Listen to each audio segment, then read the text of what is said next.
ఆషాఢంలో మమ్మల్ని పిలిపించుకొని మా గుమ్మం అడిగించుకుంటే బాగుంటుంది, మా కడప గడగండి, మా ఇంట్లోకి వచ్చి బియ్యం పోసుకోండి అని మమ్మల్ని ఆడపిల్లలుగా భావించినప్పుడు, మమ్మల్ని తెలంగాణ ఆడపడుచులుగా భావించినప్పుడు మీకేంటి బాధ? మీకెందుకు మీరు ఎక్కడ మీరు ఇదవుతున్నారు? మీకు ఏంటి అంటే నేను ప్రొజెక్ట్ అవుతున్నానని అవుతే నా ఒక్కదాంతో కదా సమస్య. చాలా మంది ఉన్నారు, వాళ్ళని ఎందుకు అక్కున చేర్చుకోవట్లేదు మీరు? నేను అందరి గురించి కదా అడుగుతున్నా, మా శివశక్తులను కూడా అంటున్నాను. మీరు మాట్లాడేటప్పుడు కొంచెం కూడా మీరు విఘ్నత కోల్పోతున్నారు ఎందుకు? మీ అందరి గురించే కదా నేను మాట్లాడుతున్నాను. నేనేమన్నా ఈ మాట్లాడిన మాటలు నాకు పిల్లలు ఉన్నారు, నా కొడుకులు ఉన్నారు, నాకు ఫ్యామిలీ ఉంది, వాళ్ళకి సంపాదించిపోతానా నేను మూట? నేను ఏదైతే చేస్తున్నానో ఈ పుణ్య కార్యక్రమము, నా శిష్యులు, నా దేశము, నా ప్రజలు బాగుండాలి. జోగినీలకంటూ ఏది ఉండదు, ప్రత్యేకమైన కోరికలు ఏమి ఉండదు. జోగిని అంటేనే ప్రభుత్వం బాగుండాలి, ప్రజలు బాగుండాలి, రాష్ట్రం బాగుండాలి అని కోరుకునే వాళ్ళు. జోగినీలంటే దానికి అర్థం తెలుసుకోండి ఫస్ట్. ప్రతి ఒక్కరు జోగినీలు అని. కొంతమంది జోగినీలని చలామణి అయ్యే వాళ్ళల్లో పెళ్ళయ్యి పిల్లలు ఉన్న వాళ్ళు కూడా కొందరు జోగినీలు అని చెప్పుకుంటున్నారు. మరి అది వాళ్ళ విఘ్నతకే వదిలేస్తాయి. ఎవరు చూడు జోగినీలు అంటారు. మీరు కూడా కొన్ని సోషల్ సైట్స్లో వీళ్ళని జోగినీలు, వాళ్ళని జోగిని వ్యవస్థ అంటే ఏంటో తెలుసా మీకు? మేము ఎన్ని ఇబ్బందులు ఫేస్ చేసి వచ్చామో తెలుసా? ఇదే జోగిని వ్యవస్థ గురించి పోరాడినప్పుడు 2010లో మేము హ్యూమన్ రైట్స్ కమిషన్కి వెళ్ళి జోగిని వ్యవస్థ గురించి పోరాడి, జోగిని నిర్మూలన గురించి పోరాడి, ఎంతో మందిని కలిసి, డాక్టర్ హేమలత లవణం గారిని కలిసి, లవణం గారు అయితే ఎంత గాంధీయన్ అవార్డు గ్రహీత ఆయన. అట్లాంటి పెద్దవాళ్ళు ప్రెస్ మీట్లలో వచ్చి శ్యామల ఇంత చదువుకొని ఇంత మంచి ఉద్యమంలో ఎంత పోరాడుతుంది, అసలు హేమలత ఉంటే సంతోషించేది, నా దత్తపుత్రిక ఈమె అని పెద్దవాళ్ళు మాట్లాడిన సందర్భాలు ఉన్నాయి నా గురించి. నేను అంతమంది గురించి పోరాడాను. కొంతమందికి పెన్షన్లు ఇవ్వాలి, కొంతమంది నర్సింగ్స్ చేయించాము, కొంతమంది ఎడ్యుకేషన్ ఇప్పించడానికి పోరాడాము. ఇవన్నీ మేము ఎక్కడ ప్రచారం చేసుకోలేదే. ఎన్నో ఏళ్ళుగా చేస్తున్నాము. చేసిన వాళ్ళు అయితే ఉన్నారు కదా, ఇప్పుడు బాగుపడ్డ వాళ్ళు అయితే ఉన్నారు కదా, జోగిని వ్యవస్థలో నుంచి బయటకు వచ్చి బాగుపడ్డ వాళ్ళు ఉన్నారు కదా. అయితే ఇప్పుడు వచ్చే వాళ్ళు జోగిని అంటున్న వాళ్ళు 10 ఏళ్ళు 5 ఏళ్ళు 6 ఏళ్ళు ఉన్న వాళ్ళు మేము జోగినీలు. ఎవరు చేశారు వాళ్ళని జోగినీలు? ఎవరు జోగినీలు చేశారు? ఇప్పుడు మాట్లాడితే అన్ని ఇందులో కూడా లొసుగులు ఉంటాయి. చాలా తప్పు చేస్తున్నారు కొంతమంది శివశక్తులు మాత్రం, చాలా తప్పు మాట్లాడుతున్నారు. జోగిని వ్యవస్థలోనే బ్రతుకుతున్నాము. మా బాధలు, మా అన్ని చూస్తున్న వాళ్ళు కూడా ఇలా మాట్లాడితే, ఒక దెబ్బ కొడితే రామా అని అంటారంట. దెబ్బలు తాకినప్పుడల్లా రామా అనుకునేవాళ్ళు, రాముడే వచ్చి ఒక దెబ్బ కొడితే ఇంకెవరికి చెప్పుకోవాలి అని అడిగినట్టుంది. ఇప్పుడు మా శివశక్తుల్లోనే కొంతమందిని ప్రోత్సహించి కొంతమందితో దుష్ప్రచారం చేస్తున్నాను. మీ విఘ్నతకు వదిలేస్తున్నాను. కొంతమంది ఇప్పుడు నేను ప్రభుత్వాన్ని ఇది చేస్తున్నాను, ఈ ప్రభుత్వం అంటది, ఆ ప్రభుత్వం, నాకు ఎవరు వ్యక్తులు కాదు అక్కడ పర్సన్స్ ఎవరైనా అయి ఉండొచ్చు. కానీ నాకు అక్కడ ఉన్న వాళ్ళు ఎవరైతే ఉంటారో వాళ్ళని క్వశ్చన్ చేస్తా, అధికారులు ఎవరైతే ఉన్నారో వాళ్ళని క్వశ్చన్ చేస్తా. గతంలో మరి కేసీఆర్ గారు ప్రభుత్వం ఉన్నప్పుడు నేను విమర్శిస్తే కాంగ్రెస్ వాళ్ళు చేశారు అని చెప్పారు. ఇప్పుడు బీఆర్ఎస్ వాళ్ళు చేస్తున్నారని చెప్తారు. మీరు వీళ్ళ మధ్యలో మేము బలైపోతున్నాం. మీకు అది అర్థం కావట్లేదు. ఒక విషయం చెప్తాను.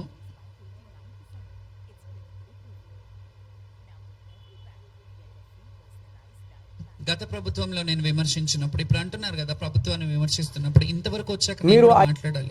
ఎందుకంటే ఇన్ని రోజులు నోరు మూసుకున్నాను. ప్రతిసారి బుజ్జగిస్తారు, పంపిస్తారు, ఏమంటారు, చెప్పుతో కొడతారు, ఊరుకో అని అంటారు, ఇవన్నీ చేస్తారు. మేము కూడా చెప్పాలి. ఇది ఇండియన్ నేషనల్ కాంగ్రెస్ వాళ్ళు బీఆర్ఎస్ పార్టీ ఉన్నప్పుడు వాళ్ళ సోషల్ సైట్స్లో పెట్టుకున్నది. ఏమని రాశారంటే, బంగారు తెలంగాణ అంటే మీ నలుగురేనా? బోనాలు తెస్తుంటే జోగినికి ఇంత దారుణంగా కించపరుస్తారా?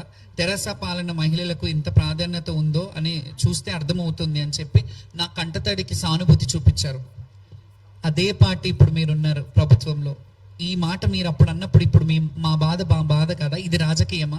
మీరు ఎందుకు రాజకీయం చేస్తున్నారు? దీన్ని నాకు అర్థం అవ్వట్లేదు. అప్పుడు వాళ్ళు ఏమన్నారు? కాంగ్రెస్ వాళ్ళు ఇది చేయిస్తున్నారని వాళ్ళు ఉన్నప్పుడు అన్నారు. మీ ఇద్దరి మధ్యలో మేము నలిగిపోతున్నాం, మీ పార్టీల మధ్యలో మేము నలిగిపోతున్నాం. మాకు మీతో వచ్చిన లాభం ఏమీ లేదు. మీరు ఇచ్చిన డబ్బులు మేము ఏమైనా తీసుకొని బ్రతుకుతున్నామని కాదు. ఇంకొక విషయం చెప్తాను. ఈ డబ్బుల విషయం వచ్చింది కాబట్టి కొందరు ఏమన్నారు, మీకు డబ్బులు ముట్టలేవా, లేకపోతే ముట్టినాయా, డబ్బులు ముట్టనందుకు మీరు ఇలా విమర్శిస్తున్నారా ప్రభుత్వాన్ని అని అన్నారు.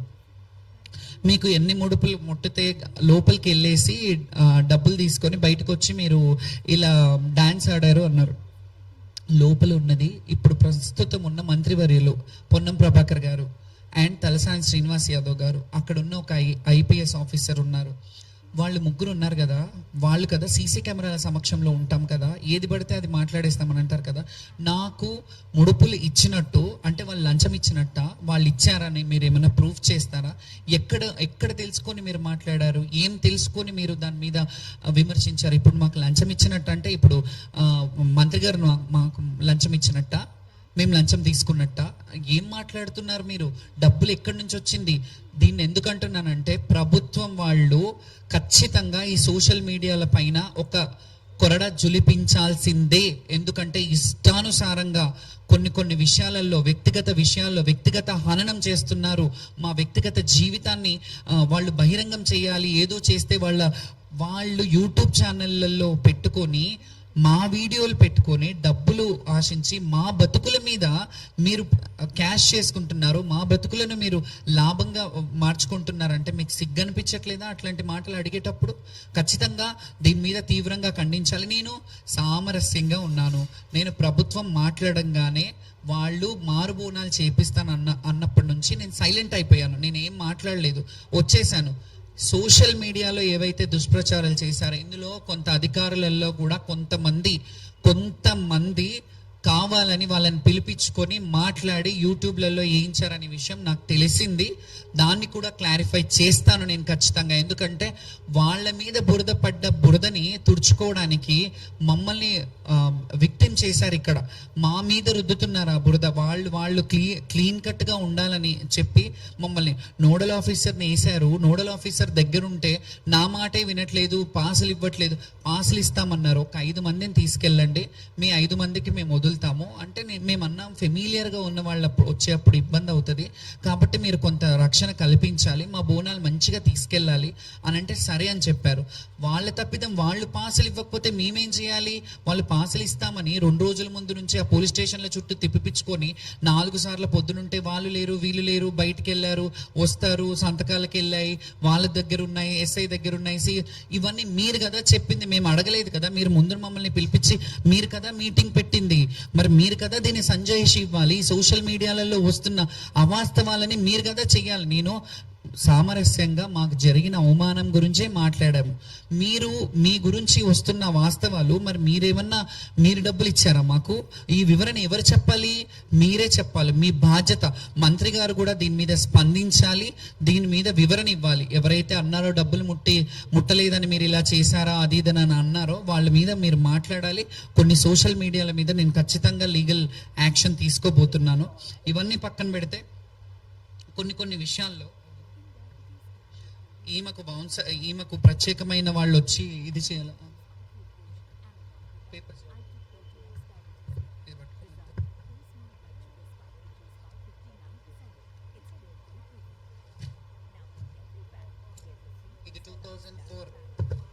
ఇది 2004లో నేను బోనం ఎత్తుకున్నది పంజాగుట్టలో మా నివాసమైన దగ్గర.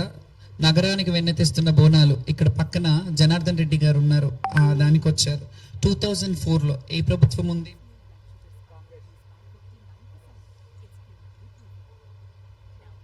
ఇది 2007 శిల్పకళా వేదిక గవర్నమెంట్ యాడ్. ఇది గవర్నమెంట్ యాడ్లో నేను ఇక్కడ ఉన్నాను.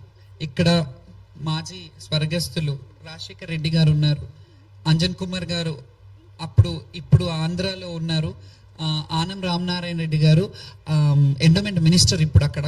అప్పుడున్న పర్యాటక సాంస్కృతిక శాఖ మార్చిలు అందులో నా యాడ్లో వేశారు 2007లో. చరిత్రలో నేను ఉన్నాను. ఈ కొత్తగా వచ్చి నేను పబ్లిసిటీ స్టంట్ చేసుకోవాల్సిన అవసరం లేదు. ఈ చరిత్రను ఎవ్వరూ నా నుంచి కాల రాయలేరు. 2007 అంటే ఎన్ని సంవత్సరాలు అవుతుంది? 19 సంవత్సరాల కింద ఉంది. ఎవరినైనా ఒక్క శివశక్తి ఒక్క జోగినినైనా ఇలా తెచ్చి చూపించమంటారా? ఆ సత్తా ఉందా? జోగిని నిర్మూలన గురించి 2010లో సాయి కృష్ణ ఆజాద్ గారు ఉన్నప్పుడు ఆయన కూడా ఉన్నారు ఇందులో. ప్రభుత్వ చర్యలు తీసుకోవాలి, జోగిని వ్యవస్థను రూపుమాపేనందుకు. ఇందులో 2 రకాలుగా ఉన్నారు. జోగిని వ్యవస్థలో ఉన్న వాళ్ళు కొందరు ఎక్స్ప్లాయిటేషన్ అయ్యి దొరలకు, పటేళ్లకు, పట్వారీలకు ఇదైన వాళ్ళు కొంతమంది ఉంటే, సంస్కృతికి ముడిపడి ఉన్న వాళ్ళం ఉన్నాము. సిటీలో అట్లాంటి పటేల్ పట్వారీ వ్యవస్థలు లేవు, సిటీలో పుట్టినాము. కానీ జోగిని వ్యవస్థకి లింకప్ అయి ఉన్నాం మేము. కాబట్టి జోగిని వ్యవస్థని కొంతమంది కొన్ని మహిళలను మేము రక్షించగలిగాము. అప్పుడు కూడా సహాయ జోగినీస్ వెల్ఫేర్ అసోసియేషన్ అని పెట్టాను. ఇది 2010లో. ఆయన అన్నారు నమ్మలేని నిజం అని ఒక డాక్యుమెంటరీ చేశాను నేను. డాక్యుమెంటరీ చేసి నమ్మలేని నిజం అని చెప్పి జోగిని వ్యవస్థలో ఉన్న దుర్లభమైన జీవితాలను, వాళ్ళ జీవితాలను మీరు నమ్మలేని నిజం అని యూట్యూబ్లో కొట్టినా తెలుస్తుంది. వాళ్ళ దుర్భరమైన జీవితాన్ని క్లియర్ కట్గా అందులో పవన్ కళ్యాణ్ గారి వాయిస్తో కూడా మేము రావయ్య మా ఇంటికి అని ఆ సాంగ్ని మేము యూజ్ చేసాం. అందులో ఎందుకు యూజ్ చేసామంటే, తిననీకే బ్రౌన్ షుగర్ మందున్నది, అనుభవించడానికి జోగినీలు ఉన్నారు అనే పాట అందులో ఉంది. అది ఏ సినిమాలో నాకు తెలియదు, కానీ అందులో జోగిని వ్యవస్థలనే మీరు అనుభవించడానికి జోగిని బిడ్డ వాళ్ళు ఉన్నారు అని దాన్ని పట్టుకు బేస్ చేసుకొని ఆ డాక్యుమెంటరీ కూడా చేయడం జరిగింది. ఇందులో ఉన్నవాళ్ళు చూడండి, చంద్రబాబు నాయుడు గారు మహంకాళి టెంపుల్కి వచ్చింది. ఇది నేను మహంకాళి టెంపుల్కి వచ్చిన చరిత్ర. నేను ఇయాలో నిన్ననో పోయి మహంకాళి చరిత్రకు అసోసియేట్ లేను. నేను చరిత్ర ఎప్పటి నుంచో ఉన్నదో, నేను పుట్టిన చరిత్ర, నేను ఎప్పటి నుంచో గుడి చరిత్ర గురించి చెప్పట్లేదు, నా చరిత్ర గురించి. చంద్రబాబు నాయుడు గారు, చిరంజీవి గారు, వీళ్ళందరూ అప్పుడు హేమీలో వచ్చారు. అప్పుడున్న మంత్రులు, అప్పుడు కాంగ్రెస్ ప్రభుత్వం ఉందిగా, అప్పుడు కూడా కాంగ్రెస్ ప్రభుత్వం ఉందిగా. అప్పుడు కల్వకుంట్ల కవిత గారు అప్పుడు పార్టీ అధ్యక్షురాలు కూడా కాదనుకుంటా, బోనం ఎత్తుకొని వస్తున్నారు. అప్పటికి పార్టీ పెట్టలేదు ఆవిడ.